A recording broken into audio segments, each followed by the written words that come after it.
आज की वीडियो में हम बात करेंगे सपोर्ट और रेजिस्टेंस की। बहुत ही बेसिक कॉन्सेप्ट है लेकिन एक इम्पॉर्टेंट कॉन्सेप्ट है। इसको सीखे बगैर आप मार्केट में एक्सेल नहीं कर सकते। तो आज की वीडियो बहुत ही बेसिक होने वाली है, लेकिन बहुत ही आसान तरीके से मैं आपको बताऊंगा कि सपोर्ट और रेजिस्टेंस क्या होते हैं और ये मार्केट में कैसे वर्क करते हैं। तो चलें आज की वीडियो शुरू करते हैं।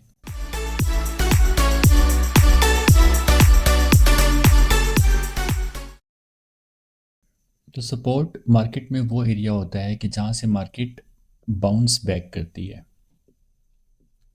आपको इन वर्ड्स से ही पता चल रहा होगा कि सपोर्ट और रेजिस्टेंस का मतलब क्या हो सकता है। रेजिस्टेंस वो एरिया होता है कि जहाँ से मार्केट रिजेक्ट करती है, उस एरिया को हम कहते हैं रेजिस्टेंस।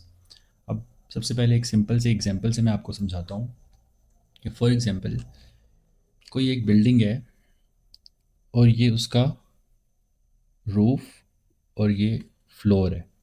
ठीक है, थोड़ा सा इसको बड़ा कर लेते हैं।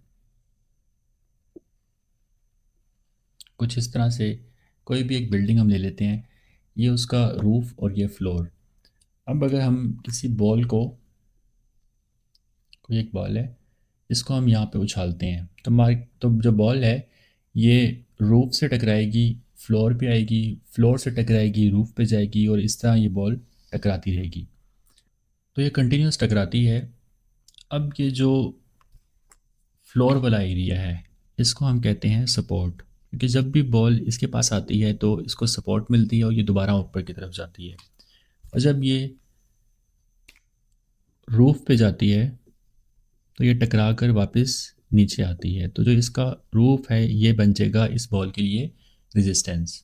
इसी तरह मार्केट की एग्जांपल है, जब भी मार्केट किसी एरिया से कंटिन्यूस रिजेक्शन मिलेगी मार्केट को, तो वो जो एरिया है वो क्या बन जाएगा मार्केट में, रेजिस्टेंस। और इसी बॉल को आप क्या समझ लें, आप प्राइस, किसी भी एसेट की प्राइस। और जब भी मार्केट किसी एरिया से कंटिन्यूस रेसिस्ट होकर ऊपर जाती है तो वो एरिया क्या बन जाता है मार्केट में, सपोर्ट। तो मार्केट इस तरह सपोर्ट और रेजिस्टेंस पे वर्क करती है। लेकिन ये जो सपोर्ट और रेजिस्टेंस एरियाज़ हैं ये हमें चार्ट्स में नज़र नहीं आते। ये हिडन एरियाज़ होते हैं कि जहाँ से मार्केट रिजेक्शन भी मिल सकती है मार्केट को और मार्केट को सपोर्ट भी मिल सकती है। तो ये हम हमेशा चार्ट पे खुद ड्रॉ करते हैं इन एरियाज़ को। लेकिन उससे पहले मैं आपको बताऊं तो सपोर्ट और रेजिस्टेंस, अब ज़रूरी नहीं है कि मार्केट सपोर्ट और रेजिस्टेंस के दरमियान में ही मूव करती रहेगी। कभी ना कभी ये रेजिस्टेंस भी टूटेगी और कभी ना कभी ये सपोर्ट भी टूटेगी। तो अब मैं आपको बताता हूँ कि अगर रेजिस्टेंस टूटे तो क्या होता है और सपोर्ट टूटे तो क्या होता है। अब पहले वाली एग्जांपल को ही हम ले लेते हैं। फॉर एग्जांपल कि जो मैंने आपको बताया था कि एक रूफ है, फ्लोर है। अब हमने मल्टी स्टोरी बिल्डिंग ले ली है। अब फॉर एग्जांपल कि एक मल्टी स्टोरी बिल्डिंग है और हम इस बिल्डिंग के सेंटर ऑफ द फ्लोर से किसी चीज़ को या किसी बॉल को उछालते हैं। ये मार्केट ये उस बिल्डिंग का क्या हो गया, फ्लोर, और ये उस बिल्डिंग का रूफ। जो भी हमने एक सेंटर पोर्शन लिया है तो बॉल इसके दरमियान में यू बाउंस करना शुरू कर देगी। अब जब कंटिन्यूस बाउंस करेगी तो दोनों में से एक पार्ट लाजमी ब्रेक करेगा। तो जो नीचे वाला एरिया है मैंने आपको बताया कि ये एक्ट कर रहा है एज अ सपोर्ट, ये एक्ट कर रहा है एज अ रेजिस्टेंस। तो इनमें से जब ये बॉल कंटिन्यूस मूव करेगी तो एक पार्ट लाजमी ब्रेक करेगा। फॉर एग्जांपल कि सपोर्ट पार्ट ब्रेक कर जाता है। जब ये ब्रेक करेगा तो ये बॉल यहाँ से निकलेगी और इस पे टकराएगी। जब ये इस पे टकराएगी तो दोबारा से ऊपर मूव करेगी, फिर बॉल यूं मूव करना शुरू कर देगी। तो अगर अब आप देखें तो जो पहले हमारे पास सपोर्ट थी, जब बॉल इस पोर्शन में थी तो ये एरिया एज अ सपोर्ट काम कर रहा था। लेकिन जब बॉल नीचे वाले पोर्शन में आ गई तो ये एरिया अब एज अ रेजिस्टेंस एक्ट कर रहा है। अब बॉल को इससे ऊपर नहीं जाने दे रहा और ये जो नीचे वाला एरिया है ये कन्वर्ट हो गया है किसमें, सपोर्ट में। हमने क्या सीखा कि जब भी सपोर्ट ब्रेक करेगी, जब भी सपोर्ट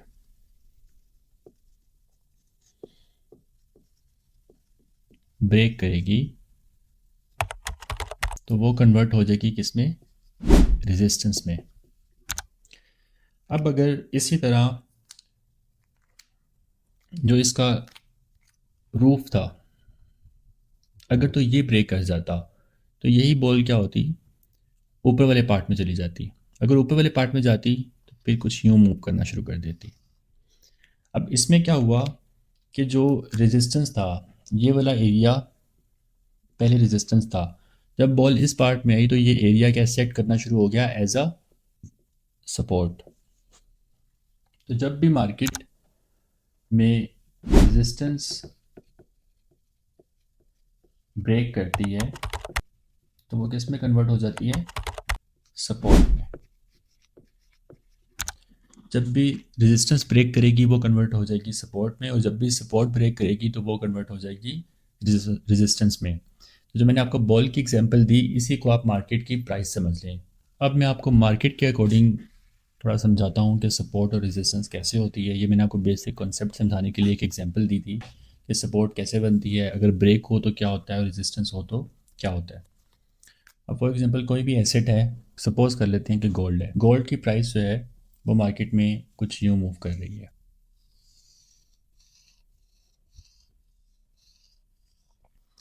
तो अगर आप इस पार्ट को देखें, जो ये पार्ट है, इस पार्ट में अगर मैं सपोर्ट और रेजिस्टेंस ड्रॉ करना चाहूँ तो कौन सा पार्ट सपोर्ट बनेगा। अगर आप यहाँ पे देखें तो मार्केट कंटिन्यूस यहाँ से ऊपर उठ रही है। जब भी मार्केट यहाँ टकराती है तो ऊपर चली जाती है, टकराती है ऊपर चली जाती है। तो ये जो मैंने एक लाइन ड्रॉ की, ये एरिया मार्केट में क्या बन गया, सपोर्ट।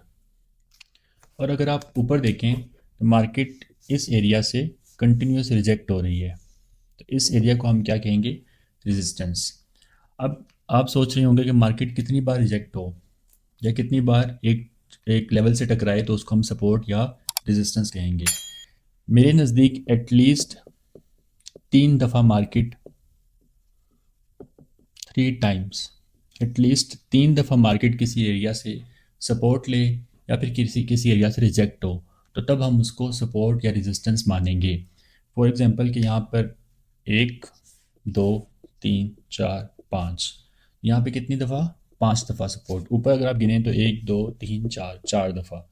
तो जितनी दफ़ा मार्केट टकराएगी उतना ही सपोर्ट स्ट्रॉन्ग होगा और उतनी ही रेजिस्टेंस भी स्ट्रॉन्ग होगी। लेकिन एटलीस्ट 3 टाइम्स मार्केट उस एरिया को टच करे तो तब हम उसको सपोर्ट या रेजिस्टेंस मानेंगे।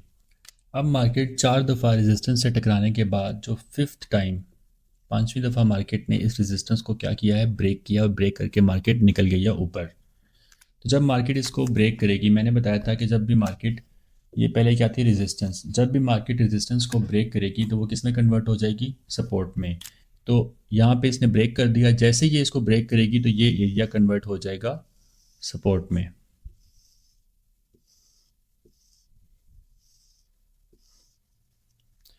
यहाँ पे ये एरिया एक्ट कर रहा था एज ए रेजिस्टेंस। जब ये ब्रेक हुआ इस पॉइंट पे आके तो ये किस में कन्वर्ट हो गया, सपोर्ट के अंदर। पहले रेजिस्टेंस पे एक्ट कर रहा था, अब ये कन्वर्ट हो गया किस में, सपोर्ट में।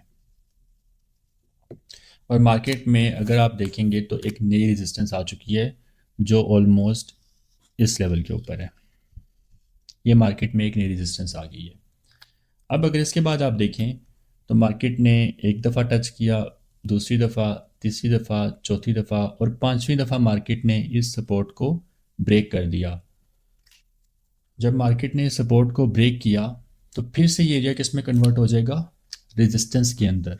क्योंकि मैंने आपको बताया था कि जब भी सपोर्ट ब्रेक होगी तो वो कन्वर्ट हो जाएगी रेजिस्टेंस के अंदर।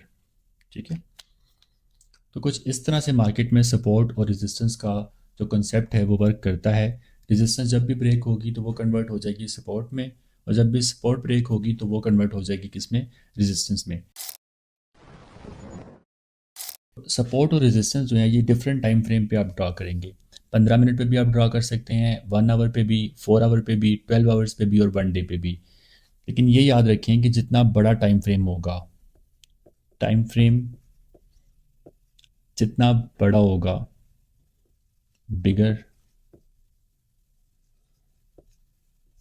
उतना ही सपोर्ट और रेजिस्टेंस जो है वो स्ट्रॉन्ग होंगे।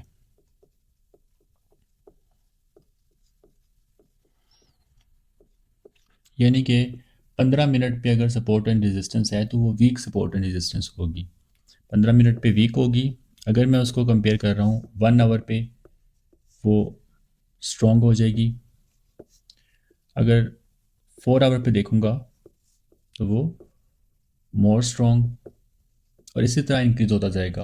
अगर 1 डे पे देख रहा हूँ तो वो बहुत ही ज़्यादा स्ट्रॉन्ग सपोर्ट एंड रेजिस्टेंस होती है। तो पर्सनली मैं जो टाइम फ्रेम प्रेफर करता हूँ वो 1 आवर और 4 आवर की सपोर्ट एंड रेजिस्टेंस है, कि 1 आवर की और 4 आवर की at least strong support and resistance होती है। इसी तरह अगर आप 1 डे और वीकली पे चले जाएंगे तो वो इनसे भी स्ट्रॉन्ग होती है। तो जितना आपका टाइम फ्रेम बड़ा होगा उतनी ही सपोर्ट एंड रेजिस्टेंस आपकी स्ट्रॉन्ग होगी। अब इसके बाद आते हैं कि इसको हमने ट्रेडिंग में कैसे यूटिलाइज करना है।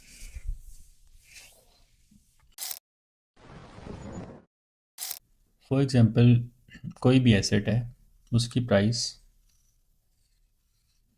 कुछ यूँ मूव कर रही है और मैंने टाइम फ्रेम ओपन किया हुआ है फॉर एग्जांपल 1 आवर का। ठीक है, तो मैं मार्केट में आया, मैंने देखा प्राइस यूँ मूव कर रही है। मैंने मार्केट में सबसे पहले एक सपोर्ट जोन को इंडिकेट किया कि मार्केट में सपोर्ट कहाँ बन रही है, तो वो ये यहाँ पे बन रही थी। उसके बाद मैंने देखा कि मार्केट में रेजिस्टेंस कहाँ पे आ रही है, वो इस जगह पे रेजिस्टेंस आ रही थी मार्केट में। अब मैंने एक लाइन ड्रॉ नहीं की, क्योंकि ज़रूरी नहीं है कि सपोर्ट एंड रेजिस्टेंस एक लाइन हो। ये बेसिकली एक एरिया होता है। ठीक है, कुछ समटाइम्स उस एरिया में विक एंटर होगी, जिस तरह यहाँ पे एंटर हुई है। समटाइम्स कैंडल, पूरी कैंडल अंदर एंटर हो जाएगी। तो ये एक आप एक एरिया ड्रॉ कर सकते हैं। अब मैंने मार्केट में देखा कि इस तरह एक सपोर्ट बन रही थी और ऊपर एक रेजिस्टेंस बन रही थी। तो अब मैं वेट करूँगा मार्केट के अंदर कि इन दोनों में से एक चीज़ ब्रेक करे, या तो सपोर्ट ब्रेक करे या फिर रेजिस्टेंस ब्रेक करे मार्केट के अंदर। अब फॉर एग्जांपल मार्केट में रेजिस्टेंस जो है वो ब्रेक कर जाती है। रेजिस्टेंस ब्रेक करेगी तो मैंने आपको क्या बताया था कि जो रेजिस्टेंस है वो किस में कन्वर्ट हो जाएगी, सपोर्ट में। तो मैं मार्केट का वेट करूँगा कि वो जो मेरी पहले वाली रेजिस्टेंस थी अब कन्वर्ट हो चुकी है सपोर्ट में, तो मार्केट इस सपोर्ट के पास दोबारा वापस आए। तो जैसे ही मार्केट इस सपोर्ट के पास दोबारा वापस आएगी तो मैं यहाँ से एक बाय कर सकता हूँ, क्योंकि ये एरिया अब सपोर्ट बन चुका है। मार्केट यहाँ पे टकराएगी और यहाँ से मज़ीद ऊपर जाएगी, तो मैं यहाँ से बाय कर सकता हूँ। अगर मार्केट में सपोर्ट ब्रेक करती है तो ये जो सपोर्ट है ये कन्वर्ट हो जाएगी किस में, रेजिस्टेंस में। अब मुझे पता है कि ये सपोर्ट ब्रेक हो चुकी है। जब भी मार्केट इस एरिया के पास वापस आएगी तो मुझे पता है कि ये एरिया एक्ट करेगा एज अ रेजिस्टेंस, तो मुझे मार्केट को यहाँ पे सेल करना है। फॉर एग्जांपल मार्केट दोबारा इस एरिया के पास आई। अब जैसे ही मार्केट इस एरिया के पास आई तो मुझे क्या पता है कि ये एरिया एक्ट करेगा एज अ रेजिस्टेंस, तो मुझे यहाँ पे करना है सेल। तो 70 80 इवन 90% ऑफ द टाइम्स आप देखेंगे कि मार्केट जैसे ही यहाँ पर आएगी यूँ निकल जाएगी ऊपर, और जैसे ही दोबारा इसके पास आएगी वापस यूँ ड्रॉप कर जाएगी नीचे। तो इस तरह आप सपोर्ट एंड रेजिस्टेंस को अपनी ट्रेडिंग में यूज़ कर सकते हैं। जब भी सपोर्ट एंड रेजिस्टेंस ब्रेक करे तो आप वहाँ पर अपनी ट्रेड इनिशिएट कर सकते हैं, लेकिन कब, जब वो दोबारा उस एरिया को टेस्ट करे। ज़रूरी यहाँ पे बात क्या है कि मार्केट का रीटेस्ट करना। रीटेस्ट क्या है, जो ये मैंने आपको बताया, जो ये बताया कि मार्केट ने जब अपनी सपोर्ट और रेजिस्टेंस को, सपोर्ट को ब्रेक किया तो मार्केट दोबारा इस एरिया पे आए वापस। रेजिस्टेंस को ब्रेक किया तो दोबारा इस एरिया पे वापस आए। यहाँ पे मार्केट ने सपोर्ट को ब्रेक किया तो मार्केट दोबारा इस एरिया पे वापस आए, तब हम सेल करेंगे या बाय करेंगे। तो सपोर्ट और रेजिस्टेंस की बेस पे बहुत ही सिंपल सा कॉन्सेप्ट है, लेकिन बहुत ही स्ट्रॉन्ग कॉन्सेप्ट है, और इसकी बेस पे आप अपनी ट्रेडिंग कर सकते हैं। आप मार्केट में बाय या सेल जनरेट कर सकते हैं। अब इसके बाद चलते हैं लैपटॉप की स्क्रीन पे और लाइव चार्ट्स के ऊपर, और देखते हैं कि हम किस तरह मार्केट में सपोर्ट एंड रेजिस्टेंस के एरियाज़ को ड्रॉ करते हैं।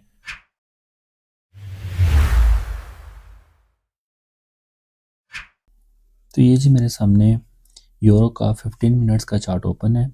इस पे मैं आपको बताऊंगा कि आपने सपोर्ट और रेजिस्टेंस किस तरीके से ड्रॉ करनी है। सबसे पहले आप चार्ट को थोड़ा जूम आउट कर लेते हैं और देखते हैं कि कहाँ पर हमें एक सपोर्ट और रेजिस्टेंस नज़र आ रही है। अगर आप ये रिसेंट चार्ट को देखें तो यहाँ से हमें एक प्राइस की रिजेक्शन मिली, दोबारा इसी एरिया से रिजेक्शन मिली, और थर्ड टाइम भी इसी एरिया से रिजेक्शन मिली है प्राइस को। तो हमें कुछ इस एरिया में एक रेजिस्टेंस बनती हुई नज़र आ रही है। ठीक है, बहुत से लोग सवाल पूछते हैं कि रेजिस्टेंस के लिए हम कोई एरिया ड्रॉ करें या फिर लाइन ड्रॉ करें। दोनों तरीक़ों से ठीक है, लेकिन आपको ठीक तरीके से ड्रॉ करनी आनी चाहिए। अगर मैं आपको बताऊं कि जब आप एरिया ड्रा करेंगे तो आपने इसको कहाँ से शुरू करना है। याद रखें कि जो भी आपकी हाईएस्ट कैंडल बॉडी है, तो यहाँ से आपका एरिया शुरू होना चाहिए। ये मेरी हाईएस्ट कैंडल थी, ये वाली। यहाँ से इसकी बॉडी जहाँ पे ख़त्म हो रही है, यहाँ से मेरा एरिया शुरू हो, और जहाँ पे मैक्सिमम विक जा रही है वहाँ पे मेरा एरिया ख़त्म हो, और इस एरिया के अंदर मैक्सिमम टच पॉइंट्स आ जाएं। ठीक है, अगर आप इसकी विक देखें, थोड़ा सा मैं एडजस्ट करूँ, तो ये जोन बनता है हमारा रेजिस्टेंस का। तो यहाँ पर कितने टच पॉइंट्स हैं? 1 2 3। 3 दफ़ा मार्केट यहाँ से रिजेक्ट हुई है, तो ये एक स्ट्रॉन्ग रेजिस्टेंस बन चुकी है। तो जब भी हमने देखना होगा कि रेजिस्टेंस ब्रेक की है या नहीं की, तो हमें कैंडल की क्लोजिंग जो है वो इससे ऊपर चाहिए। कैंडल की जो बॉडी है वो इससे ऊपर क्लोज करे। फॉर एग्जांपल कि कोई कैंडल है, तो वो उसकी बॉडी इस तरह, पूरी कैंडल की बॉडी अगर क्लोज करती है तो तब हम इसे ब्रेक ऑफ रेजिस्टेंस मानेंगे। ऐसा कभी भी नहीं होगा कि कैंडल यहाँ पर हो, ठीक है, और जो कैंडल की विक है वो चाहे इस एरिया से जितनी मर्जी ऊपर चली जाए, लेकिन जब तक ये बॉडी जो है, जब तक ये रेजिस्टेंस से बाहर क्लोज नहीं करेगी, हम इसको ब्रेक ऑफ रेजिस्टेंस कंसीडर नहीं करेंगे। तो ये हमारे पास एक रेजिस्टेंस जोन आ गया। अब हम देखते हैं कि हमारी सपोर्ट इस एरिया में कहाँ से मिल रही है। तो अगर आप नीचे देखें तो प्राइस को इन 3 पॉइंट से, नंबर 1 2 और 3, इन 3 पॉइंट से प्राइस ने एक अच्छा रिएक्शन दिया है। तो हम यहाँ पर भी एक सपोर्ट ड्रा कर लेंगे। तब मैं सपोर्ट का एरिया ड्रा करता हूँ। तो सपोर्ट का एरिया ड्रा करने के लिए मैंने आपको बताया है कि जो सबसे लोएस्ट बॉडी का पार्ट है, जहाँ पे कैंडल की बॉडी ख़त्म हो रही है, तो ये देखें कि यहाँ पर कैंडल की बॉडी ख़त्म हो रही है। यहाँ से मैं इस एरिया को स्टार्ट करूँगा, और मेरी कोशिश होगी कि इस एरिया में सारी विक्स कवर हो जाएं। तो मैक्सिमम विक यहाँ तक है। तो ये हमारे पास एक सपोर्ट जोन बन चुका है नीचे। इसके भी हमें 3 दफ़ा मार्केट्स इससे देखेंगे। सपोर्ट जोन वो होगा जहाँ से मार्केट टकराए और एक अच्छा बुलिश रिएक्शन दे के, देखिए मार्केट यहाँ पर आई और एक बड़ा अच्छा मूव मिला, फिर मार्केट आई, फिर एक बुलिश रिएक्शन मिला, मार्केट आई, फिर एक बुलिश रिएक्शन। तो ये एक स्ट्रॉन्ग सपोर्ट बन चुकी है मार्केट की, और ये ऊपर एक स्ट्रॉन्ग रेजिस्टेंस एरिया बन चुका है, और मार्केट इसके दरमियान अभी तक घूम रही है। तो जब भी हमने ट्रेड इनिशिएट करनी होगी, तो या तो हम ऊपर से सेल कर सकते हैं, या नीचे से बाय कर सकते हैं, या तो इनके ब्रेक होने का वेट कर सकते हैं। इसी तरह हम चले जाते हैं 1 नंबर चार्ट के ऊपर। मैंने बताया था कि टाइम फ्रेम जितना बड़ा होगा उतनी ही सपोर्ट और रेजिस्टेंस आपकी स्ट्रॉन्ग होगी, उतनी ही सपोर्ट और रेजिस्टेंस आपकी अच्छी बनेगी। अब देख लेते हैं ये 1 नंबर चार्ट। अब मैं आपको वही सपोर्ट और रेजिस्टेंस लाइन में ड्रॉ करके दिखाता हूँ। आप एक हॉरिजॉन्टल लाइन पकड़ें और इसको यूँ खींच लें, ठीक है। अब मैं रेजिस्टेंस ड्रॉ करना चाह रहा हूँ। तो देखिए मार्केट को यहाँ से रिजेक्शन मिला, यहाँ से रिजेक्शन मिला, यहाँ से और यहाँ से। तो जो मैक्सिमम अपर बॉडी है, जो भी सबसे ऊपर जो कैंडल है वो ये है। इन सारी कैंडल्स में सबसे ऊपर कैंडल कौन सी है? ये कैंडल। और इसकी बॉडी कौन सी है? यहाँ पे बॉडी की क्लोजिंग है। तो मेरी कोशिश होगी कि मैं लाइन इससे इसके साथ मैच करूँ। जब मैं इसके साथ मैच करता हूँ तो देखें कि ये विक्स भी उसी लाइन के अंदर आ गई हैं। जब आपने लाइन ड्रा करनी है, तो जो सबसे, अगर आप रेजिस्टेंस ड्रॉ कर रहे हैं, जो सबसे ऊंची बॉडी है, सबसे ऊपर जो बॉडी है, उससे आपने लाइन ड्रॉ करनी है, और कोशिश करना है कि मैक्सिमम टच पॉइंट्स आपके पास आ जाएं। ठीक है, तो ये देखें, एक दफ़ा यहाँ से मार्केट रिजेक्ट हुई, दूसरी दफ़ा यहाँ से, तो ये एक रेजिस्टेंस एरिया है। इसी तरह अगर मुझे सपोर्ट बनानी है, तो मैं नीचे आ जाता हूँ। मैंने क्या बताया था आपको, थोड़ा सा जूम आउट करते हैं। जो सबसे नीचे बॉडी होगी कैंडल की, तो ये सबसे नीचे नज़र आ रही है मुझे, या फिर ये, तो मैं इनकी बॉडी तक इस लाइन को ले जाऊंगा। अब देखें यहाँ पर ये विक्स टच हो रही हैं, एक पॉइंट ये आ गया, दूसरा ये आ गया, और ये तीसरा ये आ गया। तो इस तरह आप लाइन भी ड्रॉ कर सकते हैं और एरिया भी ड्रॉ कर सकते हैं, लेकिन लाइन थोड़ी एक्यूरेट होती है, इसको ड्रॉ करना आपको आना चाहिए। आपने सबसे लोएस्ट या सबसे हाईएस्ट बॉडी के साथ लाइन ड्रॉ करनी है, और कोशिश करनी है कि मैक्सिमम टच पॉइंट्स उसके अंदर आ जाएं। तो 1 आवर पे हमारे पास रेजिस्टेंस एरिया कौन सा बन रहा है? ये लाइन, और सपोर्ट एरिया ये लाइन। तो जब तक मार्केट इसको ब्रेक नहीं करती, तब तक हमें एक बड़ा और अच्छा मूव देखने को नहीं मिल सकता। अगर इसी के अंदर मैं देखूं तो एक और रेजिस्टेंस भी नज़र आती है, वो बनती है ये एरिया आपका, और मार्केट अभी इसको ब्रेक करने की कोशिश कर रही है। अब देखें, यहाँ से मैं समझाता हूँ आपको। 1 2 3, 3 ये पार्ट्स हैं, लेकिन मैंने क्या बताया था कि सबसे हाईएस्ट जो बॉडी होगी, तो हाईएस्ट कौन सी है? ये वाली। तो हम इसके ऊपर ले जाएंगे लाइन को। अब देखिए विक्स टच कर रही हैं, इसको भी हम पॉइंट मानते हैं, टच पॉइंट 1 2 3। तो जब हमें इस ग्रीन कैंडल की क्लोजिंग इससे ऊपर मिलेगी तो समझें ये रेजिस्टेंस ब्रेक कर गई है, और जब इससे ऊपर मिलेगी तो समझें ये रेजिस्टेंस ब्रेक कर चुकी है। तो 2 रेजिस्टेंस ऊपर आ रही है हमारे पास, और नीचे ये सपोर्ट एरिया आ रहा है। तो इस तरह आपने मार्केट में सपोर्ट और रेजिस्टेंस को ड्रा करना है। इनिशियली अगर आप ड्रा करें तो कोशिश करें कि जोन ड्रा करें, जब थोड़े एक्सपर्ट हो जाएं तो फिर आप इस लाइन के ऊपर आएँ। तो आज की वीडियो को यहीं पे ख़त्म करते हैं। अगर वीडियो पसंद आई हो तो चैनल को सब्सक्राइब और वीडियो को लाइक लाजमी करें।